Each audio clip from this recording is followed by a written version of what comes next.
I'm here. I just forgot my... No, not my cassette tape player. My little case thing that I keep my Game Boy in. No, not my Game Boy Advance, my original Game Boy. Just chilling.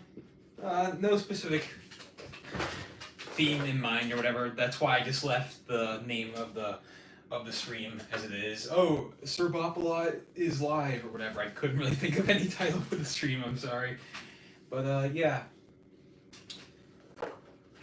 I'm going to play another Iron Man game, and it's funny because I actually want to correct some things that I got wrong in the last stream.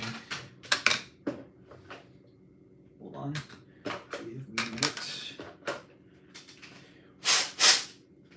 This is Iron Man Exo Manowar in Heavy Metal, a crossover game, actually. I thought Exo Manowar was like a Marvel character at first, but no. He is... Oh my god, Valiant Comics, I think? I'm still very unfamiliar with that character. Also, they gave Tony his own special armor, like in terms of design. I think at least on the cartridge and box art. And this is actually a game that was released on console. I think it was Dreamcast, Saturn, and PlayStation. I think there might have been a Windows version as well. But I'm not familiar with the game all that much, so somebody's gonna have to correct me. Once again, not gonna be able to read the chat. But with that out of the way, with all that out of the way, yeah, there are some things that I kind of got wrong. Specifically, ironically enough, regarding the character of Whiplash. So, I wasn't feeling nervous or anything. I was feeling very stressed, but, you know, not very nervous when I was doing that last stream, and going back to it... Yeah, Valiant. Going back to it, if you watch that, you can really tell. I was informative... And I got most things accurate, but with when I was talking about Whiplash specifically, I contradicted myself because stupid. I was stupid. So let me start off by correcting myself in that context. So yeah, initially in the comics, he was actually... How do I want to put this accurately? He was initially... actually a lot darker, and they did tone him down. That is both correct and false. When I got that right, that was one of the things that they toned down, that I stated that they toned him down. It's correct because, well, it happened, but it's incorrect because I neglected to mention it. I can't stop stuttering. I neglected to mention the fact that they also made sure to, in a sense, try and stay as true to the character's origin as possible. There's multiple characters who go by the name Whiplash, by the way. I'm talking specifically about Anton Vanko. Not to be confused with Ivan Vanko from Iron Man 2, which I will get to that afterwards. But in the comics specifically... In the comics specifically, he was very Shakespearean. I think both in his plots and his dialogue, not just one over the other. Thing, die please. Thank you. Also, hold on. I think I might actually have to change the way that the lights are on because it's kind of irritating my eyes a little bit. Turn that one on. And turn this one off. Yeah, I don't usually do that often.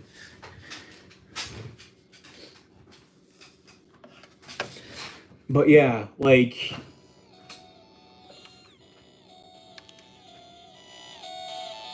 Early on, in the comics, he was a lot more intense and Shakespearean, if that makes sense. Like, typically his dialogue would be...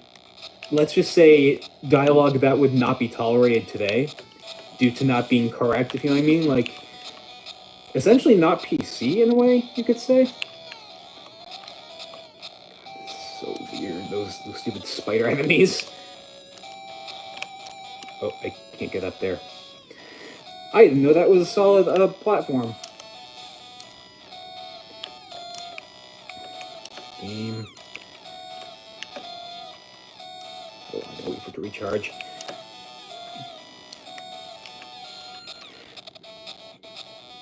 Hold on, I'll get back to talking. Just gotta focus. But yeah, the main thing was that his earlier dialogue and also a good amount of his earlier plots were very intense. How do I even enter the door?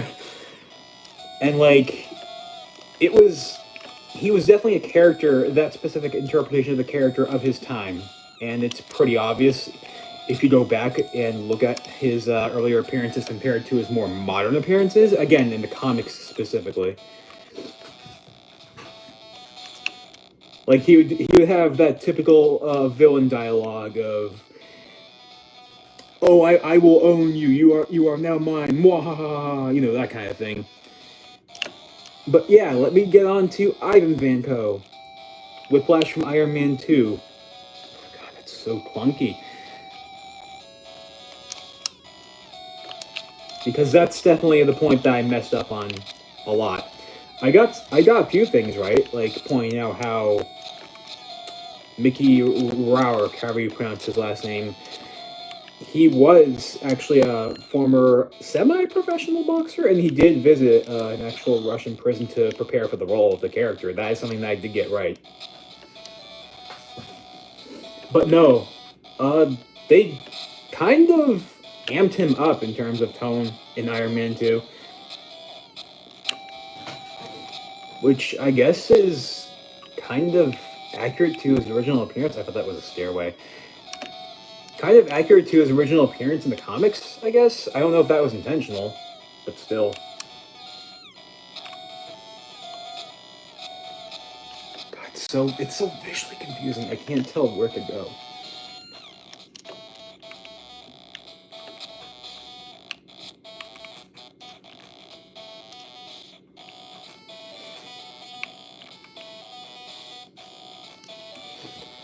Yeah, like his overall aesthetic design, for whatever reason, was really, really, I guess, ragged and dirty and disheveled and grimy, shirtless for whatever dumb reason. I have no idea why.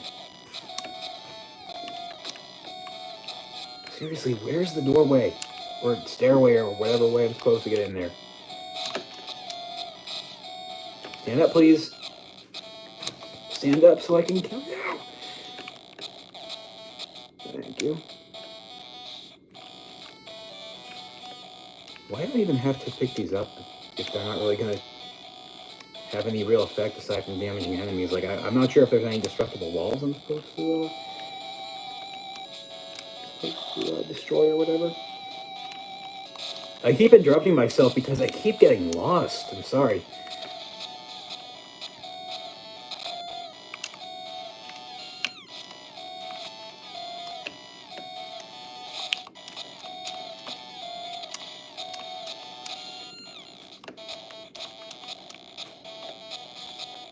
God, this is so annoying. But anyway... Oh, wait, hold on.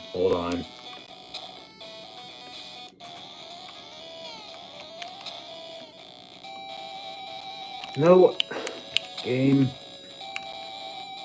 It's so visually confusing, like I said.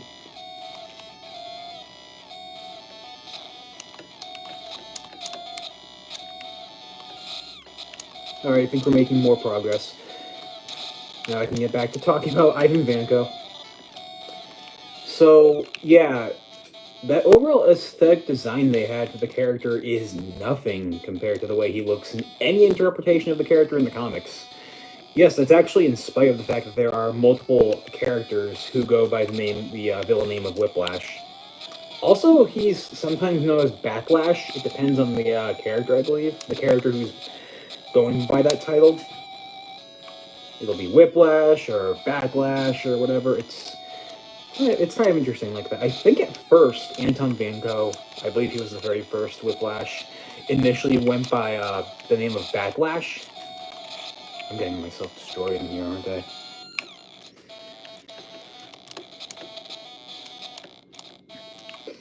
But in Iron Man 2, the character's aesthetic was, again, very uncomfortable, to be honest, which I think was intentional. I think that may have been intentional to give him, like, a more foreboding, intimidating, and unsettling vibe.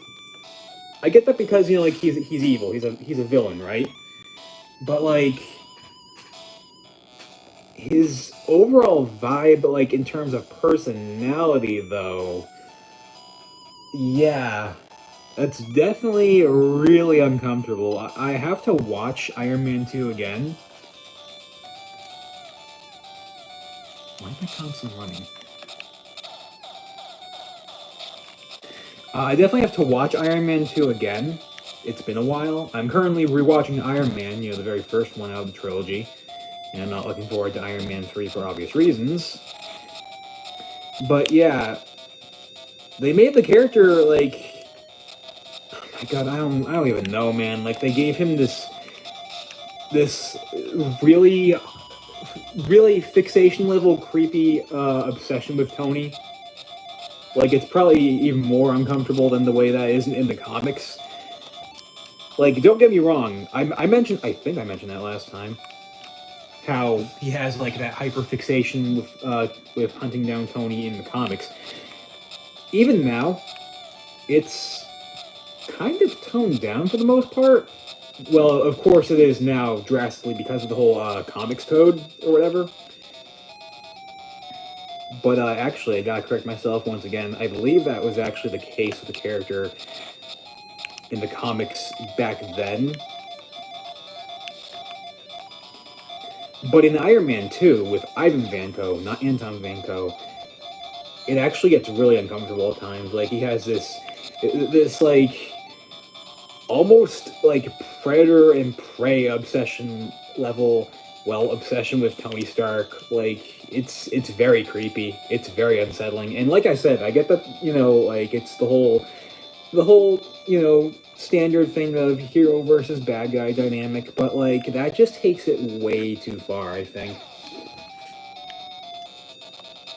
Like, I think they went a little bit too far with the character in Iron Man 2. I'm lost. Like, I understand creativity, and I'm all for creativity, you know, doing your own thing. But, like, Ivan as a character is kind of uncomfortable, especially now.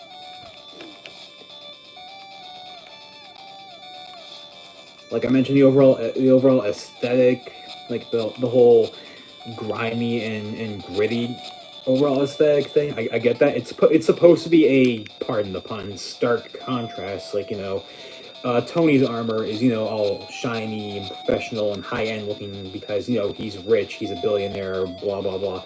Whereas Ivan, his family, very very very poor. Well, he doesn't even have any family anymore now. Explosions on the ground? What? Doesn't even have a family anymore. He flat out watches his father die. That's what we see in Iron Man 2. That's something that I am never gonna forget because of how unsettling it is. Like, unsettling just because Ivan himself dedicates his entire existence to, once again, like I said, hunting down Tony Stark like a wild animal, and it gets very uncomfortable very quickly.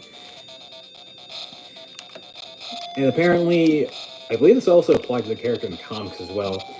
With Whiplash and Iron Man 2, he grew up in poverty. I think that applied to the character in the comics, but I can't remember. I am an Iron Man nerd, but I can't remember much about Vanko in the comics, unfortunately. I haven't like read any of the really big stories that showcase the conflict between Iron Man and Whiplash yet. But no, with Iron Man 2 in particular, it is blatantly showcased, and we see it repeatedly. His really, really creepy, very, very unhinged obsession with Tony. It's something that surfaces a lot throughout throughout the movie.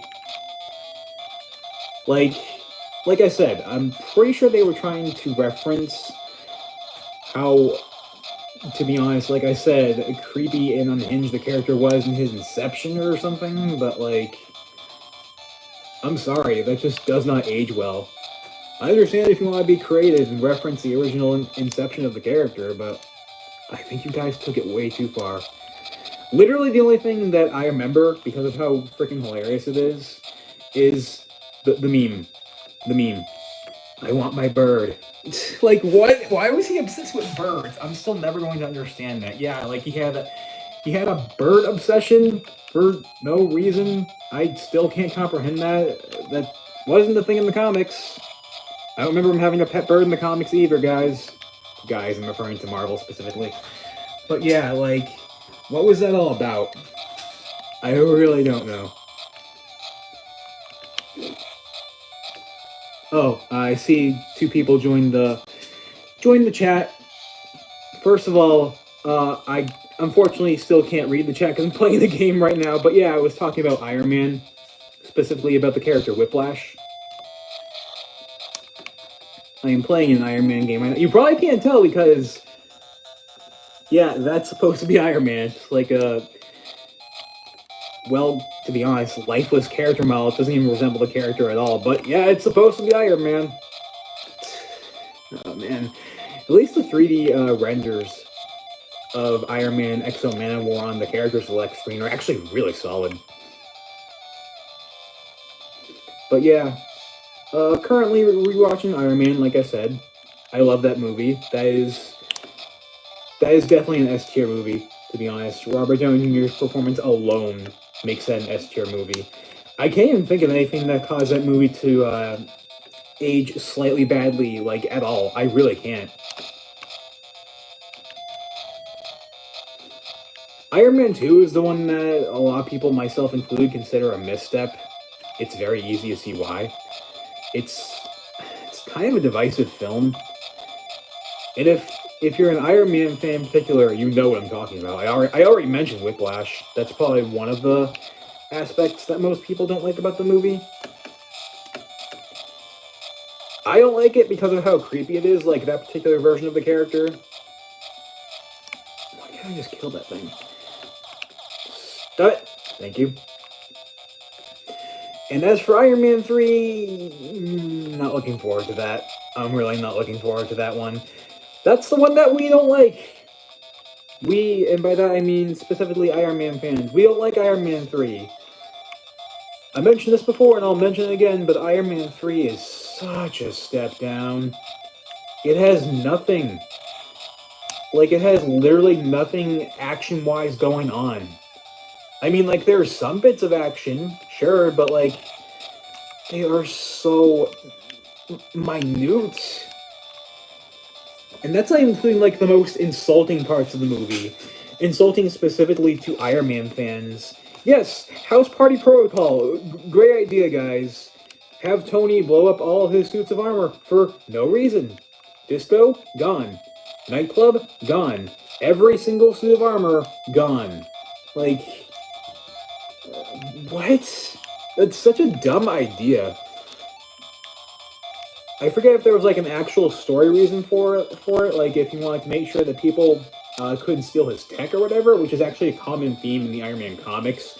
Tony being afraid of having his tech stolen, that's actually a very common, basically trope at this point.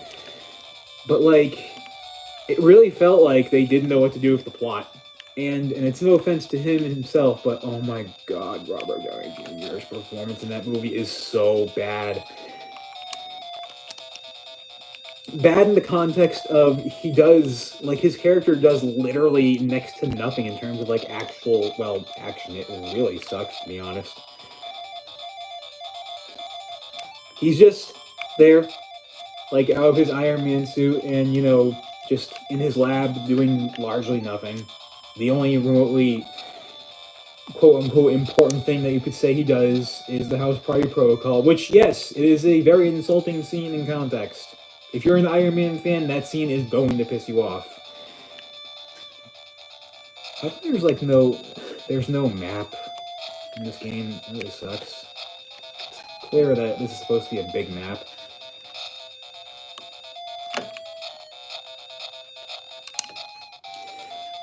But of course, probably the most distasteful in amongst the Iron Man fandom, I mean, the most distasteful thing about Iron Man 3 was the way the movie handled the Mandarin.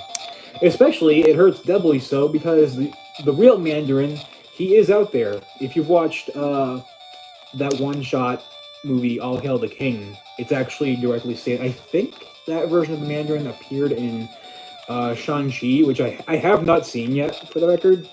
I have to kill that thing first before I get the elevator. I have not seen that. But yeah, like, Iron Man 3 Mandarin is something. And I do not mean that in a positive context. That is not a compliment. Like, he's just a dude. He's not even, like, intimidating or anything like that. Like, he's just a guy. Just a guy in a suit. Not in, like, a cloak with, like, those magic rings, you know, like the Mandarin typically has. Like, I have no idea what Shane Black was thinking. Yeah, Shane Black directed that movie, which is actually why it's set in Christmas time. I guess that's something. That it's set at Christmas time for whatever reason. But sorry, I can't like that movie. I'm sorry. I don't remember anything about it. Anything in a positive sense, at least. It's one of the few Marvel movies that I can say I objectively, no, not even objectively, I legitimately do not like in the slightest. It is a very offensive, huge middle finger of a movie. To Iron Man fans specifically. It is such an offensive movie in that context. No. Where are you? Everything blends in. Everything blends in this game, I swear.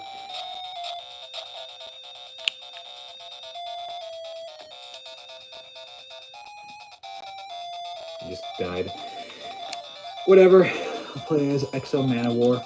Why not? Just a little bit more of this.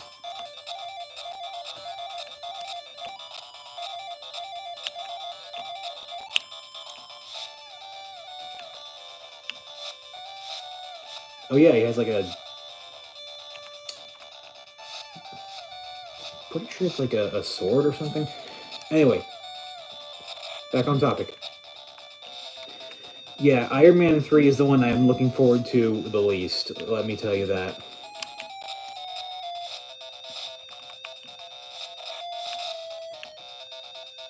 Why am I moving... Let me not touch the D-pad for a minute. I'm not sure if I'm moving ahead automatically or something. Oh, I'm not. Something's going on, though. I'm not sure. But, yeah. Iron Man 3 is the one I'm looking forward to rewatching the least. You know what really stings, though? Like, you know what absolutely stings? That's actually RDJ's last solo movie. As in, like, there's no Iron Man 4. He's actually not going to play the character of Tony Stark ever again. Which hurts even more so, because if you've seen Endgame, you know, Avengers Endgame, you'll know that Tony Stark, in context, in universe, actually dies. He sacrifices himself.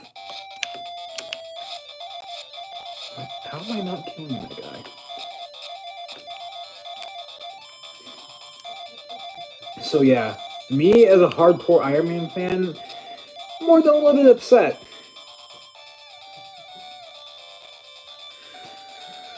Dude. Anything else I could talk about in the meantime?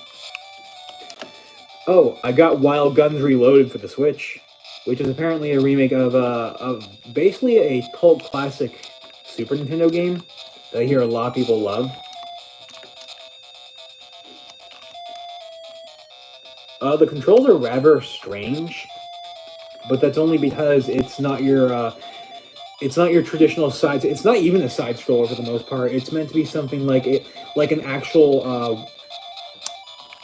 shooting gallery kind of game, which makes sense considering that, you know, it's got a Western theme. Well, more or less a steampunk Western theme with more of a fantastical kind of vibe to it, as opposed to, like, you know, Wild West kind of vibe, if that makes sense. I'm still getting used to it. And also, you can actually unlock the original soundtrack. Apparently, that's actually a really cool touch. I love it when remakes do that. Please.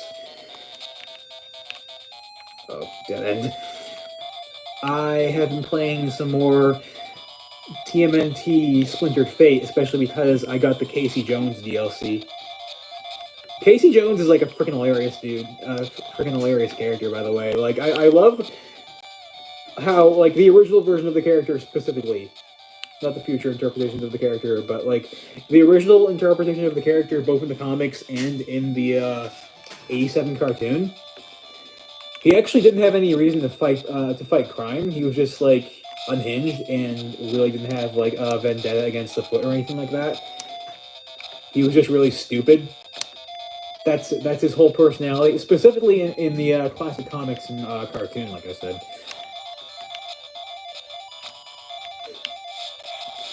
But actually, before I move on, that's actually the reason why he only appeared in 5 episodes of the original comics. Episodes of the original cartoon. Thank you. Was actually because of censorship at the time, like because of the whole violence in cartoons thing in the 80s at the time. But as for later incarnations of the character, what is that? As for later incarnations of the character, like say for example in the 2003 animated series of TMNT specifically, that's actually where they finally gave him a backstory. That's really important because that was actually adapted into the comics.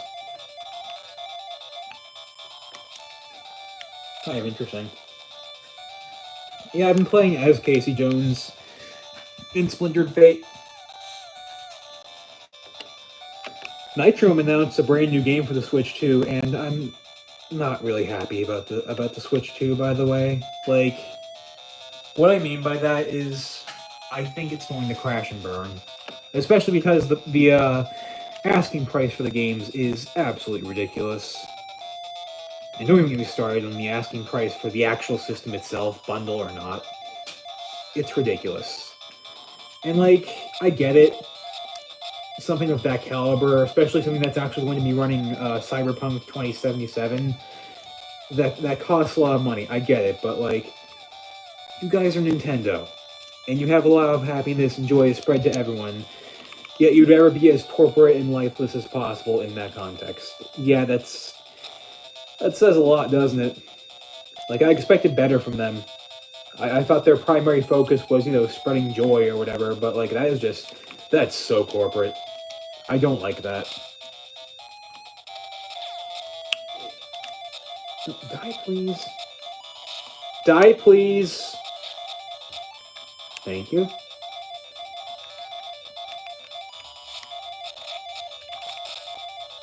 I might actually stop. My hands are starting to fall asleep, unfortunately. No, I was trying to attack the camera.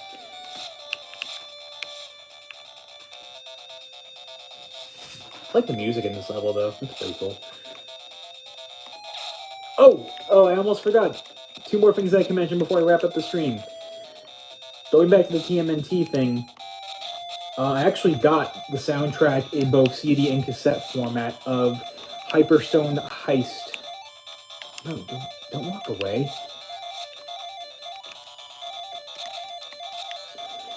And also, I got my copy of Shantae Risky Revolution, a game that for the longest time was lost media, canceled media. Yeah, like, it's a game that we never actually got, and as a result, it kind of counted for lost media. I think that's how that works, basically. But yeah, it's actually here. Currently, I believe it's only available as a cartridge. I have it. I have the purple cartridge. There was also an option for a gold cartridge. I believe it's going to be coming to modern consoles digitally, I think, this month. Which is fitting because it just came out, so they're just like, oh, we're gonna test the waters and see if people actually like this game, that kind of thing. That makes sense. When I get around to taking another picture of my collection, my updated collection, now that I have another game, I'll show it on posts. Sorry, I'm gonna have to stop. My hands are really starting to fall asleep. I do apologize.